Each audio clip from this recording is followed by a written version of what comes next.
no poder estar físicamente en el programa, pero tenemos todavía una larga lista de gente esperándonos acá en la oficina con diferentes temas, y eso nos ha impedido estar allá, pero siempre es un gusto conversar con usted y le agradezco su gentileza. No, correcto, es entendido, de tener una agenda bastante larga, como siempre cuando viene a Santa Cruz. Bien, anoche felicitábamos a la policía, a la Fuerza Especial de Lucha contra el Crimen,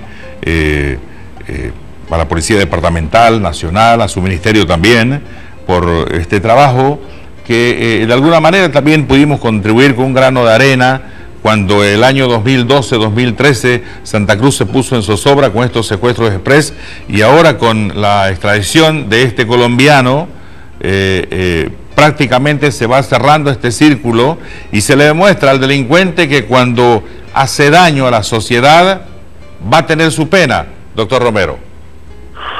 Sí, evidentemente hay un dicho que señala la justicia tarda pero llega, y esperemos que esto sea así, porque esta organización de colombianos y bolivianos que se dedicaban a los secuestros express selectivos, porque en realidad afectaban a familiares de empresarios connotados acá en Santa Cruz. Recuerdo, Enrique, que varios de estos empresarios y familias estaban analizando la posibilidad de migrar a otros países, porque pensaban que esa estructura de delincuentes realmente los iba a dejar en zozobra y que iban a rebasar la capacidad del Estado boliviano, de la Policía Nacional, para su desarticulación. Y evidentemente fue también importante el trabajo que se coordinó. Usted estaba dirigiendo un programa similar de análisis, de información, de debate, y fue importante el rol de los medios de comunicación, usted y tantos comunicadores, que coordinamos para que las investigaciones se desarrollen y que los investigadores no se vean alertados, y al final tuvimos un rol exitoso, ¿no? Porque logramos desarticular esa organización, pero había un colombiano que estaba en condición de prófugo. Afortunadamente ha sido capturado y bueno, con eso se cierra todo el círculo. Perfecto. ¿Algún dato que nos haya comunicado hasta el momento y que debamos saber sobre este tema y el caso del colombiano y los temas pendientes que quedan sobre este tema específicamente? Yo tendría muchos datos anecdóticos. Uno de ellos tiene que ver con el hecho de que el presidente Morales se comunicó con el presidente Santos en ese momento. El presidente Santos de Colombia también movilizó su dispositivo de seguridad.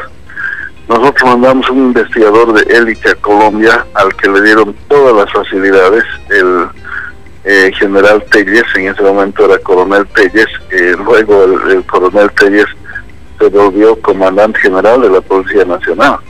Hizo un gran trabajo facilitado por las autoridades de Colombia. Allá se atraparon a 3 colombianos, si no me falla la memoria, pero mucha gente que estaba en ese momento afectada, prácticamente haciendo valijas para irse de Bolivia, ahora son gente que ha hecho inversiones pero impresionantes en Santa Cruz, en beneficio del desarrollo productivo y de los servicios de Santa Cruz y de Bolivia. Entonces, bueno, toda esta historia, que es muy larga, ha tenido estas características, y hoy realmente se movilizó equipos multidisciplinarios. Recuerdo que después del tercer secuestro, a las 7 de la noche se produjo el tercer secuestro, y en la madrugada estaba aterrizando el avión Hércules con laboratoristas, detectives, francotiradores, dibujantes y mucho equipamiento técnico, porque realmente asumimos la decisión de desarticular esa organización, y eso ha sido muy importante en la historia de la seguridad ciudadana acá en Santa Cruz. Bien, no había mucha experiencia sobre el tema, y a usted le tocó asumir esta gran responsabilidad tuve la oportunidad de participar previo a una conferencia de prensa que usted ofreció a un conocido hotel en Santa Cruz, de una reunión donde usted daba las pautas y lo vi bastante sereno, no obstante la presión y la zozobra, podríamos decir, en determinado estamento social de Santa Cruz, porque no fue una información que se generó así ampliamente para evitar que entre el miedo. Y usted lo manejó esto con bastante sabiduría, doctor. Lo felicito porque estuve muy cerca de usted en el tema. Paso a otro. Por ejemplo, leo en los portales esto, dice Mesa al presidente Evo Morales, le dice: el que tiene que buscar candidato es usted porque no habrá repostulación el 2019. Pero nos topamos con este dato de otro portal que dicen: congelan el juicio a Carlos Mesa y él acusa al MAS de huir del 21F buscando un rival. La declaración la hizo el vicepresidente Álvaro García, le dio un giro a esta historia, donde indica que la autorización del proceso contra el expresidente Mesa no se tratará en esta legislatura, y lo combinó a que le diga de frente que quiere ser candidato, que diga de frente al país que quiere ser candidato. El vocero marítimo, en cambio, reivindicó la votación del 21 de febrero del 2016. La explicación que hace el vicepresidente, don Álvaro García Linera, indica de que no se va a tratar en esta legislatura 2015-2020, todo con la explicación de que existe una agenda pendiente que incluye otras 13 peticiones de autorización de juicios de responsabilidades. Así que si quiere ser candidato, que lo diga de frente, pero no utilice el juicio para victimizarse, manifestó el vicepresidente Álvaro García Linera. Oficialmente está congelado esto, el juicio a Carlos Mesa en esta legislatura de 2015-2020, doctor Romero, ministro Romero. Bueno, es un tema que depende de una decisión autónoma de la Asamblea Legislativa Plurinacional. Hemos tomado conocimiento en ese sentido. Lamentablemente se ha utilizado este tema de un juicio, de un establecimiento de responsabilidades del expresidente Mesa en el caso Quiborax como un elemento político, pero yo quiero ser absolutamente claro. Lamentablemente el ex vicepresidente, que es el ex vicepresidente y presidente Mesa, él es un gran historiador, es un gran comunicador, y lógico, ninguno de nosotros es enciclopedista en estos tiempos. La ciencia se ha complejizado tanto que nadie puede ser enciclopedista. Él no fue bien asesorado, no estuvo bien rodeado, no tenía un equipo de trabajo. Lamentablemente incurrió en una confiscación. El caso Quiborax es un caso típico de confiscación, y la confiscación no está admitida ni en la legislación nacional, mucho menos en los instrumentos internacionales.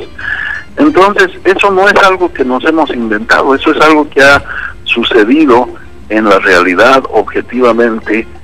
Un caso que de la expulsión de facto de una empresa sin haber cumplido un procedimiento, el procedimiento que la legislación nacional establecía. Luego el presidente Mesa dice, bueno, pero esto es político, me están persiguiendo, me declaro perseguido político, en vez de responder en el fondo de la cuestión, o tal vez inclusive, bueno, hubiera sido mejor decirle al pueblo boliviano: asumo mi responsabilidad en este caso, no ha sido deliberado, no, de ninguna manera creemos que haya sido así, pero obviamente hay un tribunal de arbitraje internacional que nos ha dicho: ustedes, Estado boliviano, han vulnerado sus propias normas, porque confiscaron cuando en realidad debió nacionalizarse, ¿no es cierto?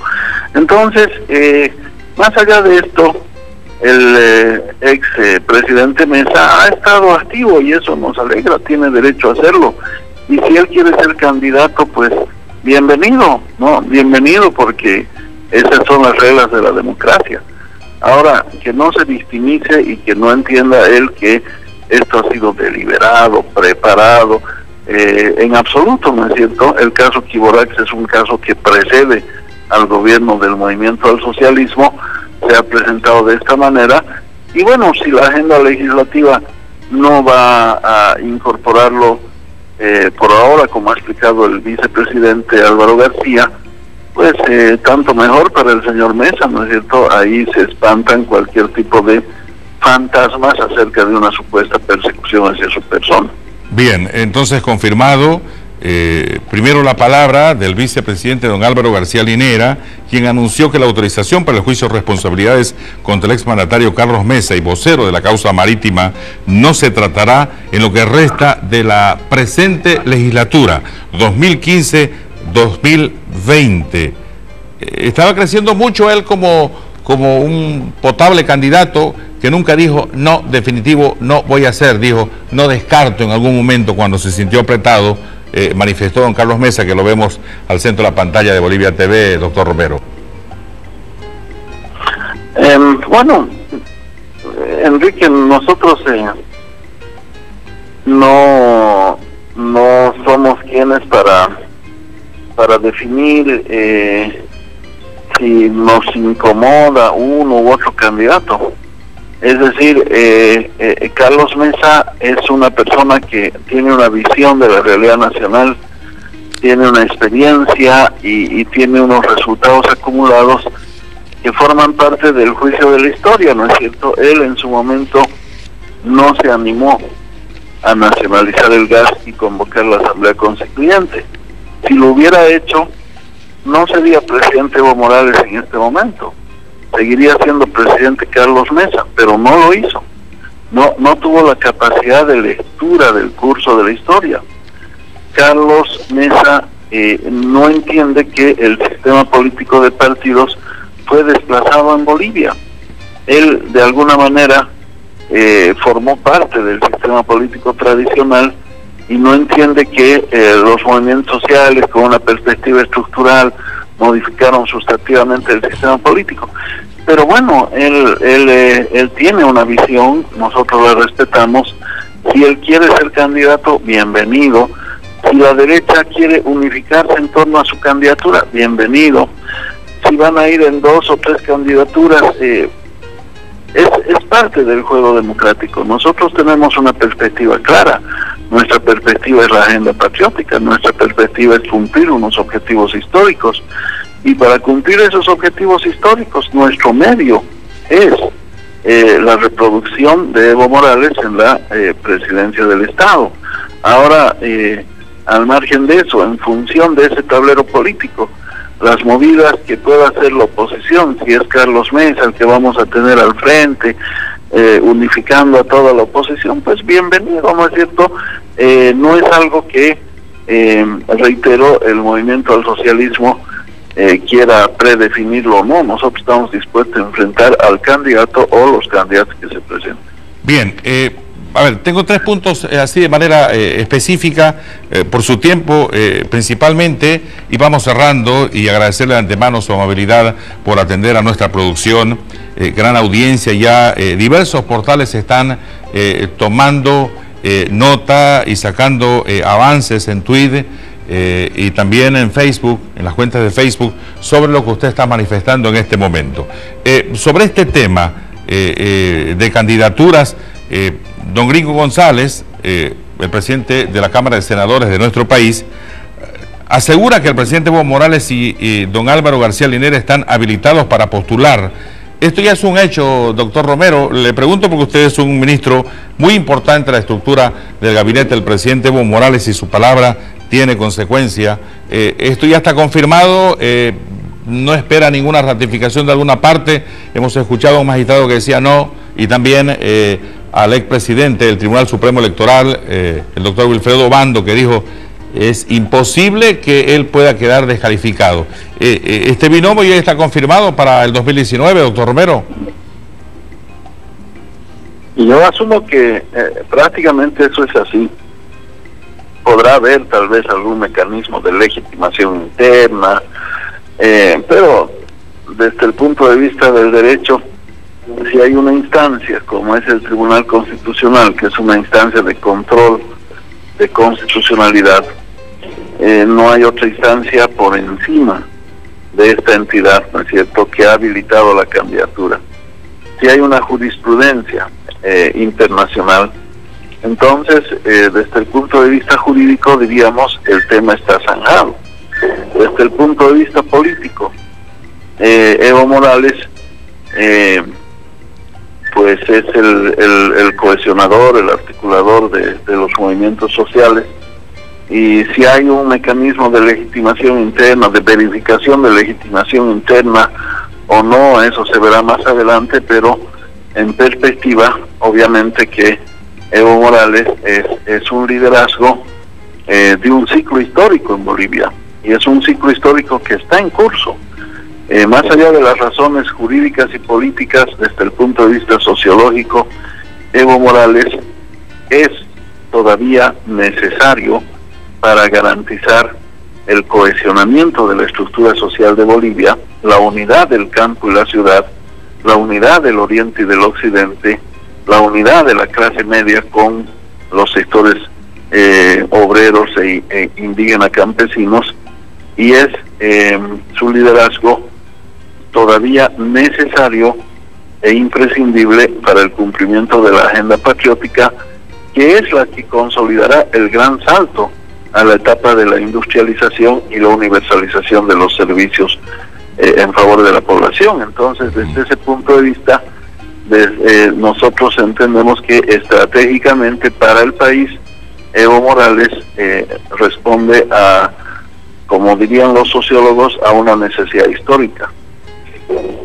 Perfecto, es claro. Yo tengo dos titulares de ello, tres. Uno, que nuestro titulador dice, liderato del presidente Evo Morales aún es necesario, manifestó usted hace instantes, el ministro Romero. Segundo, desde el punto de vista legal no hay nada que haya sobre esta determinación del Tribunal Constitucional Plurinacional desde el punto de vista legal para que el presidente Evo Morales sea candidato en 2019. En el caso del binomio puede haber una instancia de legitimación interna, pero ese ya es otro análisis. ¿Correcto, doctor Romero? Exacto. Una síntesis perfecta. Bien. Enrique. Dos aspectos, ahora sí puntuales. Las plataformas juveniles van a estar presentes, ya usted dio su versión como ministro de gobierno en el tema de seguridad y evitar enfrentamientos, confrontación. ¿Qué significa en este tiempo de democracia? ¿Cuán importantes son o son producto de la mediatización?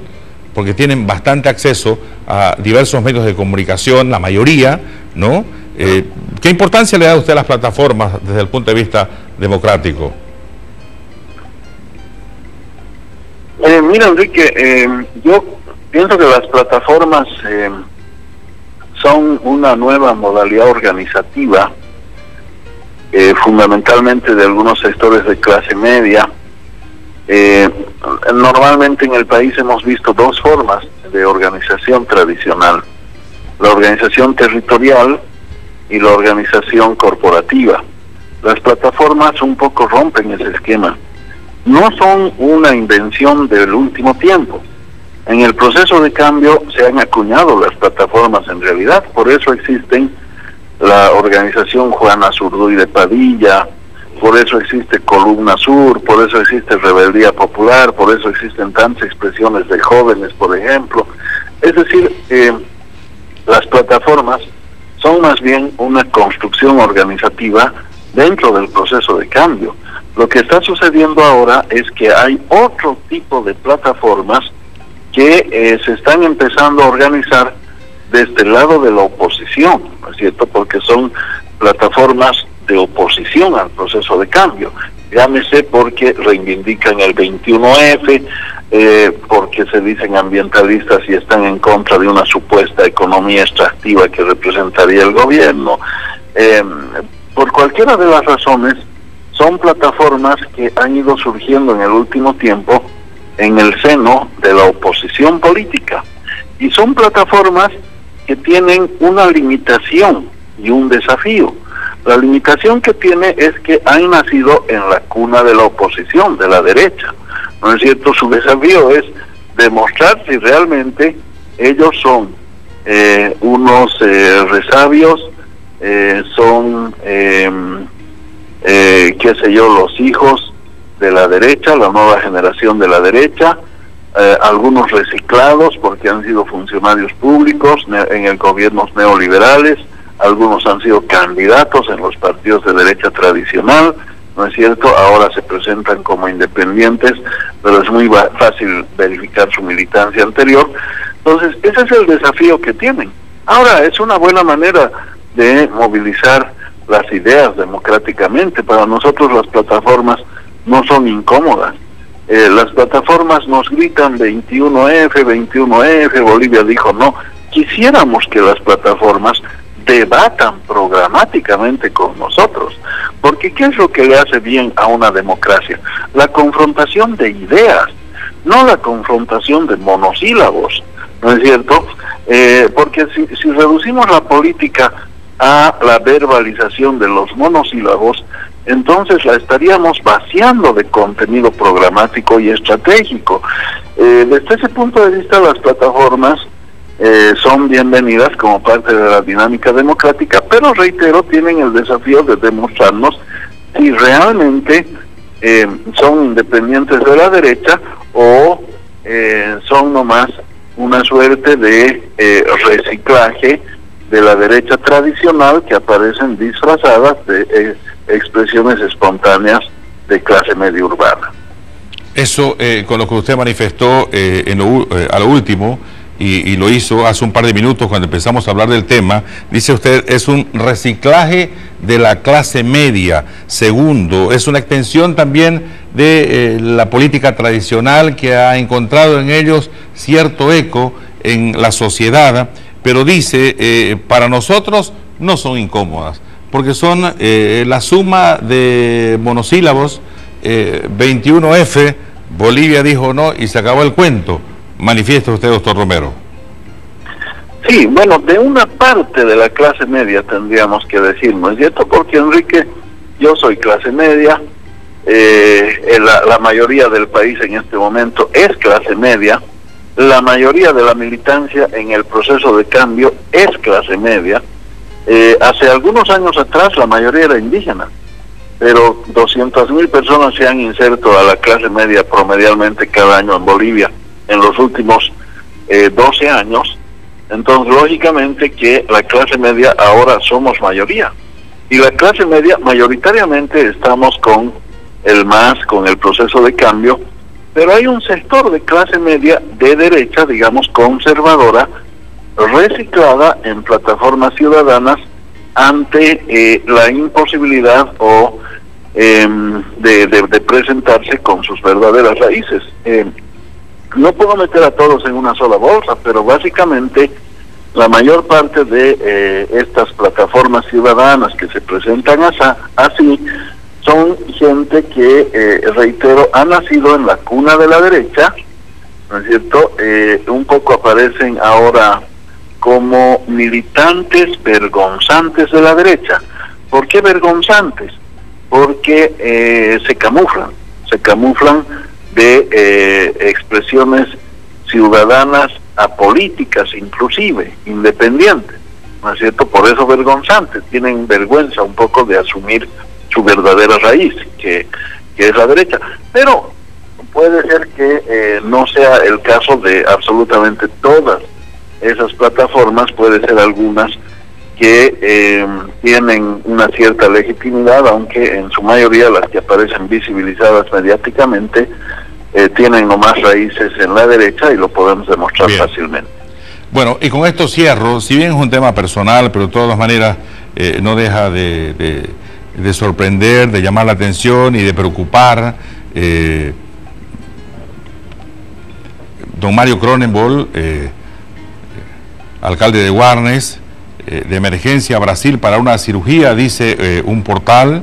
El alcalde de Guarnes viajó hoy jueves a San Pablo para ser intervenido quirúrgicamente por un tumor en el cerebro. En enero fue operado por una dolencia similar, una operación que duró 8 o 9 horas. ¿Usted tiene alguna información sobre este tema, el estado de salud? Esto, si bien es un tema personal, familiar, pero es una autoridad muy conocida en Santa Cruz y a nivel nacional.